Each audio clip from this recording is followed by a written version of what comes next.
Assalamualaikum warahmatullahi wabarakatuh. Bismillahirrahmanirrahim. Alhamdulillahirabbil alamin wassalatu wassalamu ala nabiyyina wa habibina wa syafi'ina Muhammadin bin Abdillah wa ala alihi wa ashabihi wa man ihtada bi hadihi wastanna bi sunnatihi ila yaumiddin, amma ba'd. Hari ini kita sambung istilah yang keempat. Ini istilah yang keempat yang ingin dibetulkan Imam Al-Ghazali rahimahullah kefahamannya terhadap manusia pada zamannya dan sekaligus pada zaman kita, iaitu istilah al-dzikru wa tazkir, peringatan dan juga menyampaikan peringatan. Dan sebelum ini istilah yang beliau kupas iaitu istilah fiqh, istilah ilmu dan juga istilah tauhid. Dan pada ini beliau ingin mengupas kepada kita makna sebenar daripada istilah bagi istilah al-dzikru wa tadhkir, peringatan dan juga penyampaian peringatan. Ya, karena nanti kita akan bertemu satu ungkapan yang Imam Ghazali menyebut di mana telah mengubah individu yang telah mengubah konsep tazkirah ini menjadi konsep pengelipu lara, iaitu al-qassas. Yang pada zaman Imam Ghazali sendiri timbul atau muncul al-qassas. Al-qassas ni adalah tukang-tukang cerita ataupun pengelipur lara yang suka menyampaikan cerita-cerita walaupun zahir luaran itu nampak betul tapi penuh dengan pembohongan ataupun kisah-kisah yang direka-reka.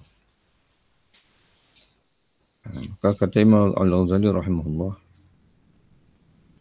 al-dzikru wa tazkir diterjemahkan di sini dengan ingat kepada Allah dan peringatannya adalah ilmu tentang bagaimana mengingati Allah, mengingat Allah Subhanahu wa ta'ala, dan ilmu tentang memahami peringatannya, yang peringatan daripada Allah. Sebagaimana Allah Subhanahu wa ta'ala berfirman dalam Al-Quran, wa dzakir fa inna dzikra tanfa'ul mu'minin. Berilah peringatan, yang tazkir, kerana peringatan itu sangat berguna bagi orang-orang yang beriman. Surah Az-Zariyat ayat 55. Jadi jelas memang tazkirah ini disuruh oleh Allah. Wa dzakir, wahai Muhammad, berilah tazkirah, peringatan. Fa inna dzikra, karena peringatan itu tanfa'ul mu'minin, memberi manfaat kepada orang-orang yang beriman. Ada beberapa hadis yang berkaitan dengan keutamaan majlis zikir. Seperti sabda Nabi SAW, "Idza marartum biriyadil jannah farta'u." Jika kalian melewati kebun di antara kebun-kebun syurga, farta'u, maka bersenang-senanglah di dalamnya. Farta'u perkataan rat'un memberi makna kalau orang Arab dulu mereka akan bila bertemu dengan padang rumput maka mereka akan memastikan binatang tunggangan mereka akan mendapat faedah daripada rumput itu.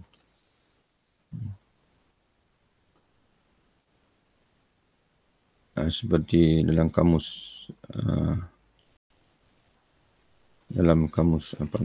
Al-Marbawi, rata'at al-masyiyah, memberi makan hidupan ia, al-masyiyah, binatang ternak.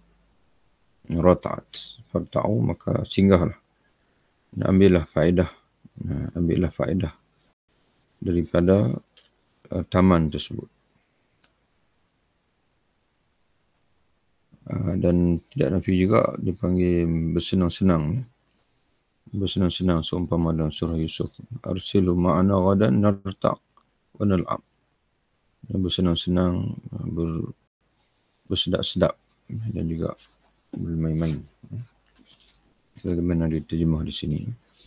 Jadi ala kulli hal, Nabi SAW pesan kat kita, apabila kamu berjalan, kamu tersompak dengan taman-taman syurga, maka ambillah faedah daripada taman itu ataupun bersenang-senanglah di taman tersebut. Qila wa ma riyadul jannah, maka ditanya kepada Nabi SAW, apa yang kau maksudkan dengan taman ataupun kebun syurga itu ya Rasulullah? Lalu Rasulullah menjawab, majalis zikri, majlis zikir. Di mana majlis yang di dalamnya terdapat orang yang mengingati Allah atau memperingatkan kepada Allah Subhanahu wa taala. Tengok nota kaki di bawah tentang takhrij hadis ini, diriwayatkan oleh Imam Tirmizi dari hadis Anas bin Malik radhiyallahu anhu dan menyatakan statusnya hasan. Dan Imam Tirmizi menyatakan status hadis ini adalah hasan. Rasulullah SAW juga pernah bersabda, para malaikat Allah bertebaran di seluruh penjuru langit maupun bumi. Jadi dia terjemahan terus direct begitu. Kalau lihat dalam teks hadisnya, inna lillahi ta'ala malaikatun sayyahina di dunia siwa malaikatul khalq. Sesungguhnya Allah Ta'ala memiliki sekumpulan malaikat sayyahin, malaikat yang dipanggil dengan malaikat sayyahin, iaitu malaikat yang bertebaran atau yang mengembara di dunia. Siwa malaikah, kecuali malaikat yang mengawal penciptaan makhluk. Sebaiknya diterjemahkan bukan kecuali, selain. Mana nak gambarkan bahawasanya di sana ada malaikat yang khusus sayyahin, mana bertebaran di seluruh di pelosok dunia ini, kecuali mana tidak termasuk malaikat yang ditugaskan Allah mengawal penciptaan makhluk, pentadbiran makhluk.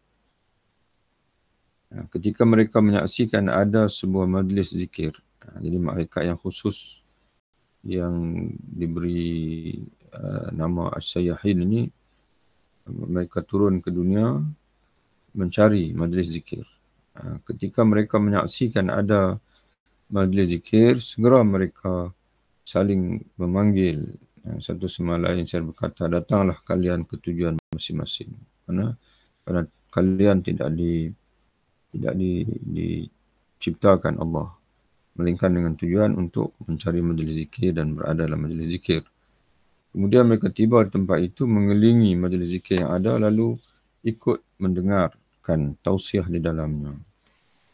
Oleh kerana itu, segeralah kalian mengingati Allah dengan menarik pelajaran yang terdapat di dalam majlis zikir, dan berilah peringatan dirimu dengan melakukannya, dengan menghadiri majlis zikir.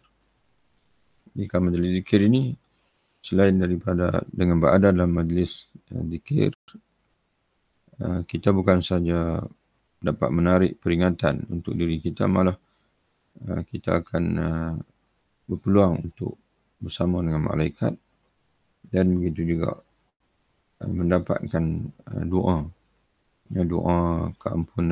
keampunan dan rahmat Allah daripada para malaikat yang hadir itu. Hadis ini diriwayatkan oleh Imam Bukhari dan Imam Muslim atau muttafaqun alaih dari hadis Abu Hurairah radhiyallahu anhu. Diriwayatkan pula oleh Imam Tirmizi dengan redaksi yang sedikit berbeza, dengan lafaz yang ada perbezaan, tapi memberi maksud yang sama.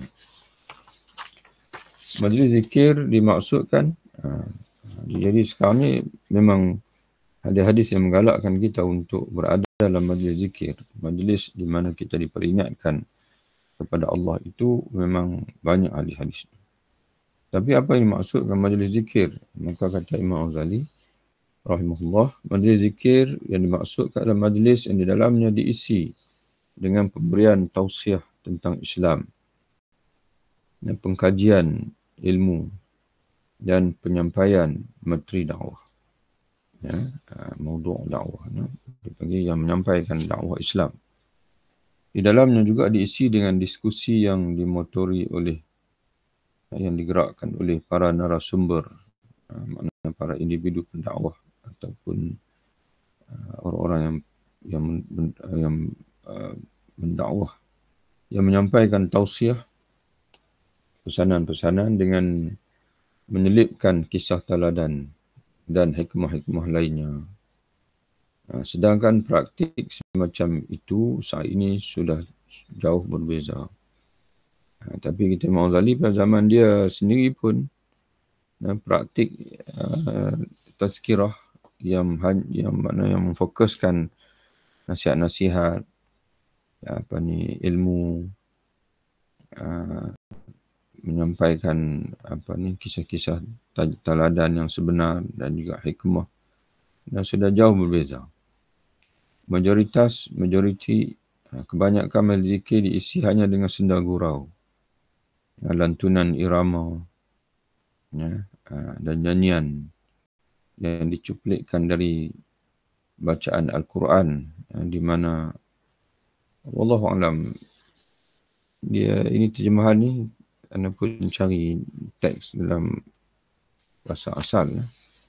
Bahasa asal Imam Ghazali tidak pun disebut cuplikan dari bacaan Al-Quran tu. Kalau tengok dalam kitab Ihya Ulumuddin, wa huwa al-qasas. Mana ada pun fanaqala dhalika ila ma tara aksar al-wa'az fi hadha zaman yuwazibuna alaihi. Jadi dia kata para dipanggil apa? Para pengkisah pada zaman ini dipanggil bermain, bersenantiasa, dipanggilnya bergelumang dengan al-qasas, cerita-cerita, wal ash'ar, syair-syair, gurindam-gurindam dia terjemah tadi, wasyatah, syatahat, iaitu dipanggil khayalan, dipanggil khayalan para sufi. Kerana syatahat ini dia merujuk kepada ungkapan-ungkapan dipanggil para sufi, tapi tidak dapat dijejak oleh pemikiran orang biasa, dipanggil syatahat. Wal qtamat dipanggil, kisah-kisah yang gah dipanggil qtamat, kisah-kisah yang dipanggil apa, yang menimbulkan kekaguman dan sebagainya. Jadi wa amal qasas fa bid'atun. Adapun dipanggil itu yang disebut pada Imam Al-Ghazali dengan al-qasas itu. Banyak kita terjemahkan pada hari ini para pengkisah dipanggil. Jadi kebanyakan majlis zikir, majlis peringatan pada zaman ini, kata Imam Ghazali, dihiasi dengan senda gurau, lantunan irama dan nyanyian, syatahat, ungkapan-ungkapan yang mengagumkan orang. Di mana pada zaman Khulafa' Rasyidin, praktik-praktik semacam ini sangat ditentang. Pada zaman Khulafa' Rasyidin, perbuatan-perbuatan tersebut tidak disukai oleh para Khulafa' Rasyidin. Dan pada zaman Rasulullah masih hidup, praktik semacam itu tidak pernah ada, tidak pernah wujud. Sebagaimana dalam nota kaki di bawah, pada hadis yang diriwayatkan oleh Imam Ahmad, Abi Ya'la Ibn Sunni dan Abi Nu'aim dalam Riyadah, redaksinya bukan seperti itu.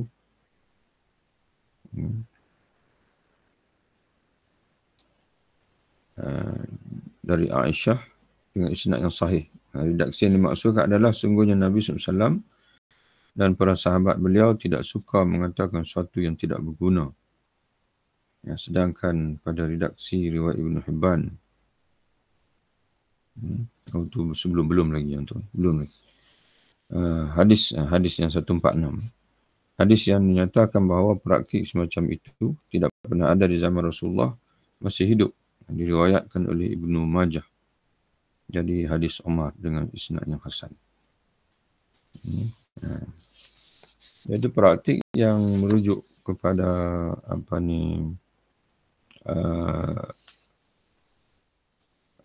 kisah-kisah tu lah. Banyak menceritakan kisah-kisah. Yang kisah-kisah yang direka-reka lah sudah tentunya. Kalau ceritakan kisah dalam Quran, dalam hadis itu, kisah yang datang daripada Allah dan Rasul itu sedia maklum bahawasanya kisah itu benar. Tapi kisah-kisah yang diada-adakan, direka-reka semata-mata nak supaya orang berasa seronok atau hibur dengan agama, ini berdasarkan kepada hadis daripada Ibnu Majah, isnadnya hasan. Kisah itu dilarang oleh Nabi SAW sendiri. Mengisahkan cerita yang tidak ada kaitan yang dakwah Islam dalam masjid adalah perbuatan bid'ah. Ibnu Umar radhiyallahu anhu, dan dalam terjemahan Imam Al-Ghazali dalam teks asal, Imam Al-Ghazali kata amal qasasu fahiya bid'atun. Adapun kisah-kisah maka dia adalah bid'ah. Wa qad warada nahan as-salaf al-julus ila al-qassas. Dan dapat tegahan daripada salafus salih daripada duduk mendengar para pengkisah menceritakan kisah-kisah. Wa qalu, dan mereka berkata lam yakun dzalika fi zaman Rasulillah. Tidak ada demikian itu pada zaman Rasulullah SAW wala fi zaman Abu Bakar. Tidak ada juga pada zaman Abu Bakar wala Umar, dan juga tidak ada juga pada zaman Umar. Atau zaharat al-fitnah tu, sehingga apabila timbul dipanggil fitnah, yang kecelaruan di tengah umat, pergaduhan. Wa zahar al-qasas, maka bermula daripada saat itulah timbulnya para pengkisah ini. Wa rawa anna Ibnu Umar, kemudian masuk di sinilah sebagaimana yang diterjemahkan di sini. Ibnu Umar radhiyallahu anhu satu hari keluar daripada masjid. Dia lari keluar. Dia pada permulaannya ingin berada dalam masjid, tapi dia keluar daripada masjid. Seraya berkata, tidak ada yang dapat. Tak dapat itu potong. Tidak ada yang mengeluarkanku dari masjid kecuali pendongeng yang ada di dalamnya. Mana dia melihat dalam masjid itu ada pendongeng, mana qasas, orang yang cerita yang tokoh tambah dan sebagainya. Jadi Imam untuk menzahirkan tak puas hati dia, maka dia pun keluar. Imam Ahmad bin Hanbal rahimahullah menyatakan, manusia yang banyak menghiasi lisannya dengan kebohongan adalah pendongeng dan peminta-peminta. Ini terjemahannya agak lari sikit daripada teks.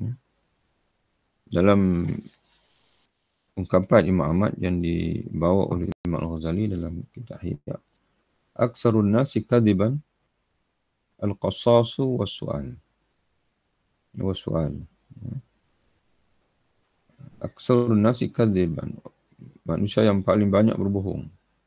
Ila al-qassas, tukang cerita. Was-su'al, dan juga orang yang suka minta-minta. Itu bahasa Imam Al-Ghazali. Bahasa ungkapan yang dibawa oleh Al-Ghazali. Di sini terjemah manusia yang banyak menghiasi lisannya dengan kebohongan adalah pendongeng dan peminta-minta. Aksarun nas kadziban al-qassas was-su'al. Manusia yang paling dipanggil orang yang paling suka berbohong ialah al-qassas, para pengkisah, dan juga as-su'al. Imam Ali radhiyallahu anhu juga pernah mengusir seorang pendongeng dari masjid Basrah. Namun pada kesempatan berbeza, Ali tidak mengusir pendongeng di masjid yang sama, kerana Al-Hasan Basri sebagai pendongeng kala itu menyampaikan cerita tentang kisah yang berhubungan dengan akhirat. Akhraja Ali Al-Qassas min Masjid Al-Jami' Al-Basrah. Ini pun terjemahan ni pun agak lari jugalah daripada yang asal. Sayyidina Ali pernah mengusir seorang pendongeng dari Al-Qassas, terjemah Al-Qassas,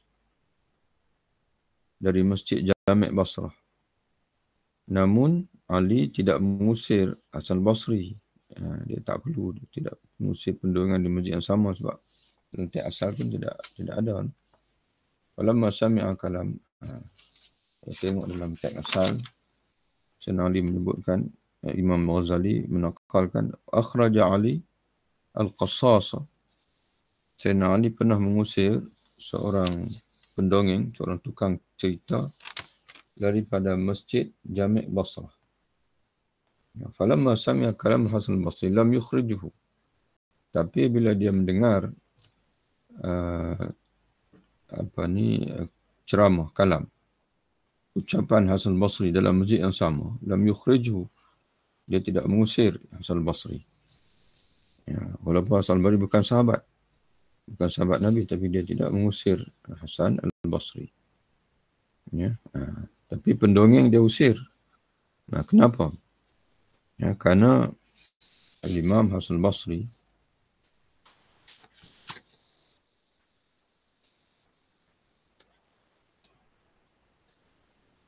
Imam Hasan al-Basri menyampaikan cerita tentang kisah yang berhubungan dengan akhirat.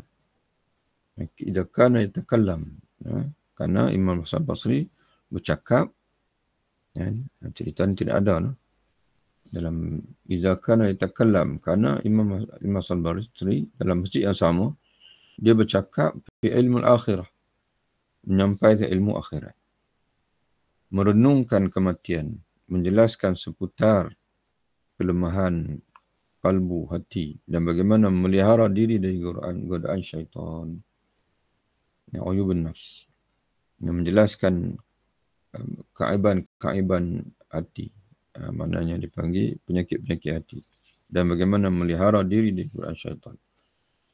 Inilah jenis, kata Imam Ghazali, majlis yang tentangnya Rasulullah bersabda. Inilah majlis tazkirah yang sebenarnya, yang mana Nabi menyebutkan tentangnya, hadir dalam majlis zikir, majlis tazkirah, lebih baik daripada salat 1000 rakaat. Mengunjungi 1000 orang sakit, lebih baik daripada mengunjungi 1000 orang sakit, dan mendatangi 1000 makaman. Mana 1000 dia panggil apa? 1000 majlis pengkebumian. Kerana Nabi menyebutkan sesiapa yang mengikuti jenazah sehingga dikebumikan, maka dia akan dikurniakan pahala oleh Allah dengan 2 qirat. 1 qirat sebesar Bukit Uhud. Mana menghadiri majlis zikir, majlis peringatan, majlis tazkirah itu lagi besar pahalanya. Imam Atta berkata, satu majlis zikir menghapuskan dosa.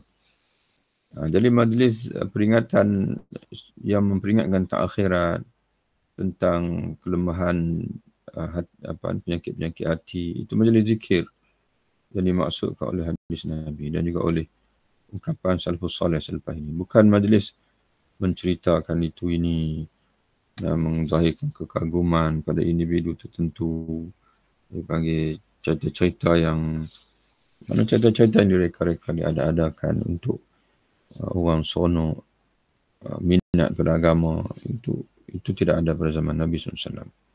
Imam Atta berkata, satu majlis zikir menghapuskan dosa 70 majlis yang di dalamnya diisi dengan perbicaraan yang tidak berguna. Nabi SAW pernah mendengar 3 ucapan dari Abdullah bin Rawahah, lalu pesan kepadanya. Ini pun perlu dibetulkan juga. Walaupun qala Nabi SAW li Abdullah bin Rawahah fi syaja' min 3 kalimat. Nabi SAW pernah berkata kepada Abdullah bin Rawahah ketika dia menyusun syaja'. Syaja' ni adalah bahasa yang disusun mengikut irama, dia panggil. Mengikut irama yang tersusun daripada 3 kalimah. Lalu Nabi kata kepada Abdullah bin Rawahah,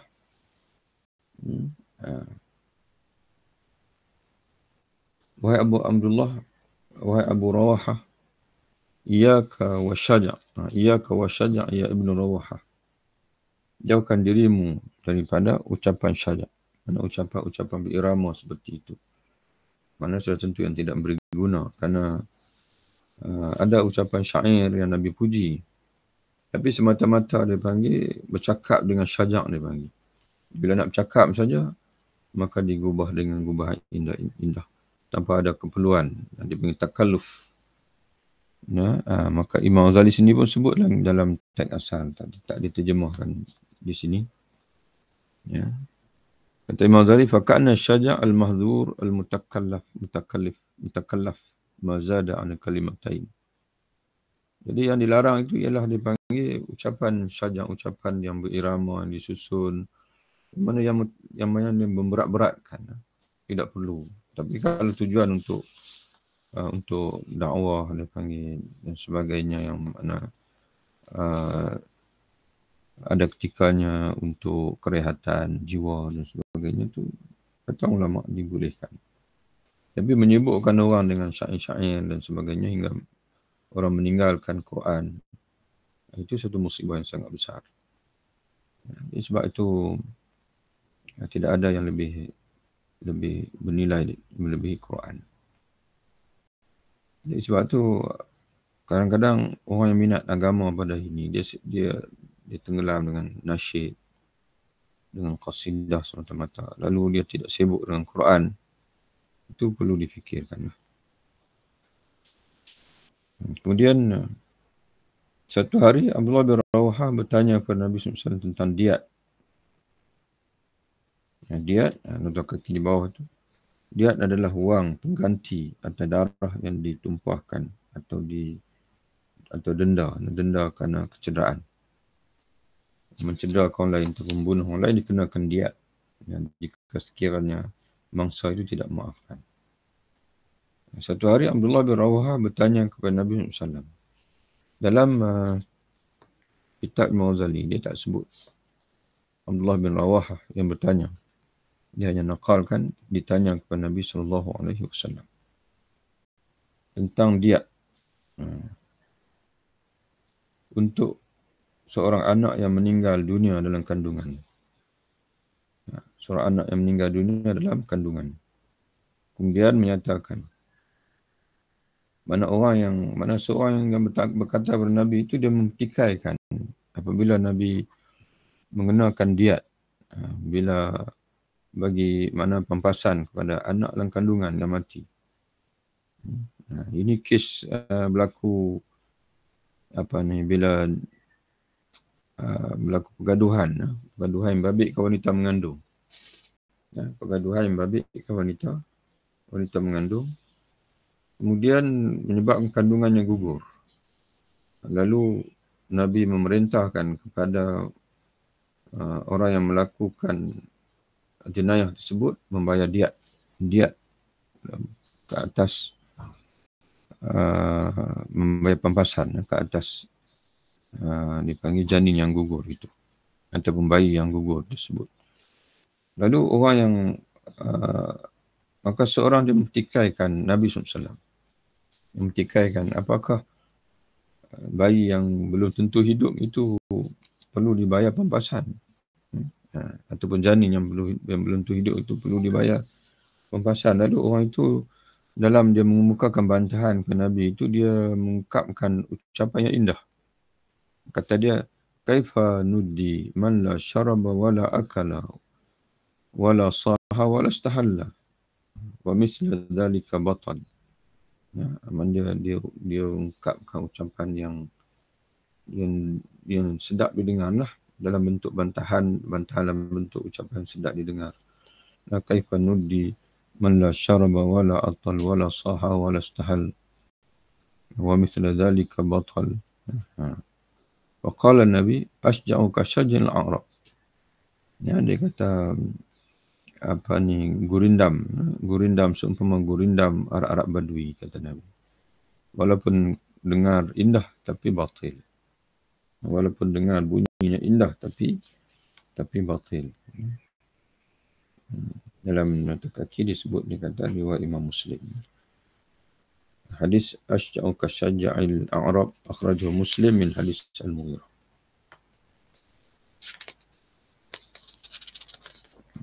Bagaimana kami harus membayar diat untuk seorang anak yang belum makan, minum, menangis, serta belum pula sempat menghidup udara dalam dunia, alam dunia?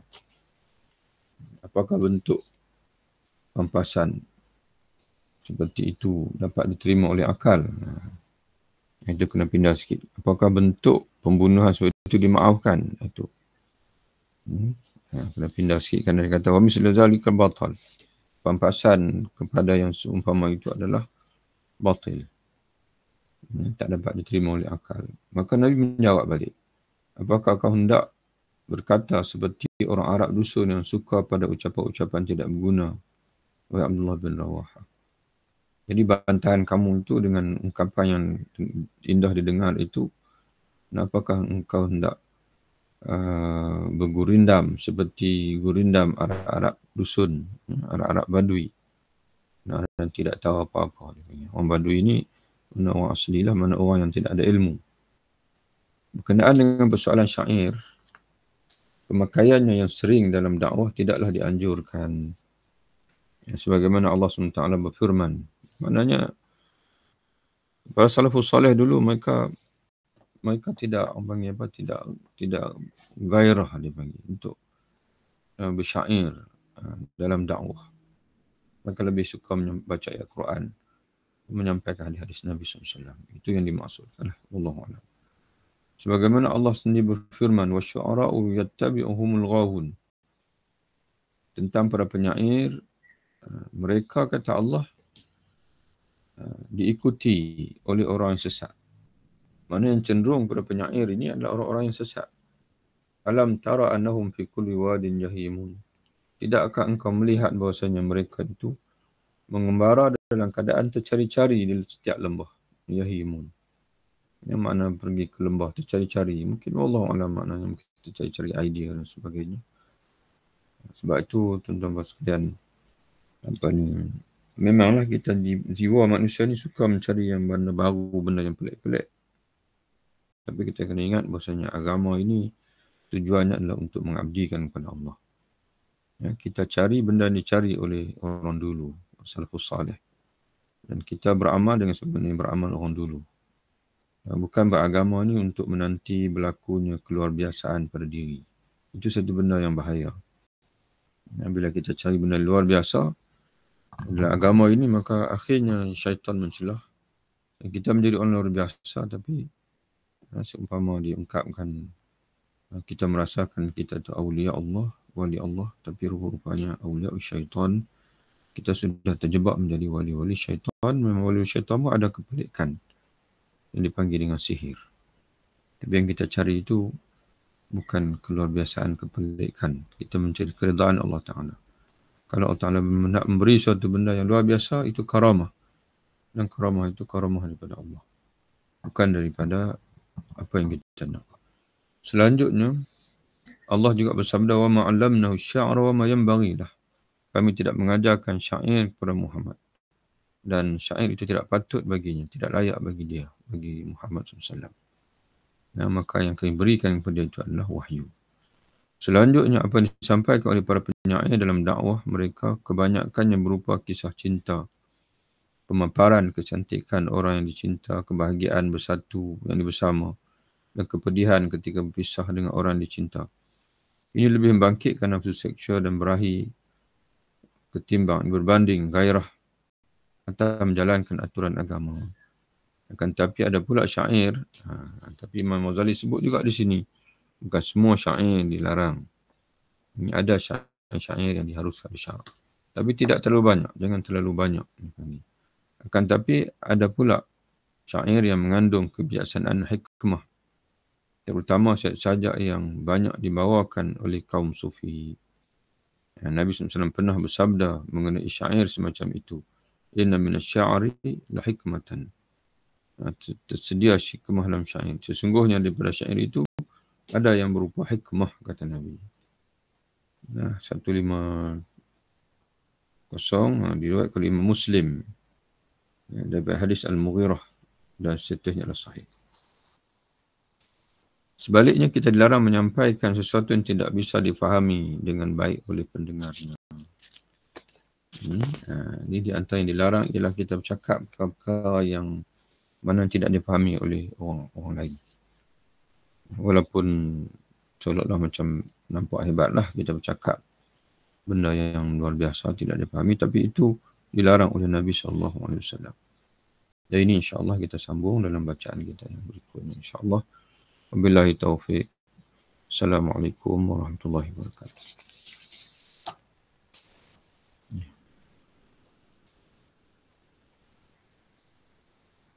Terima kasih Ustaz. Ya, insya-Allah.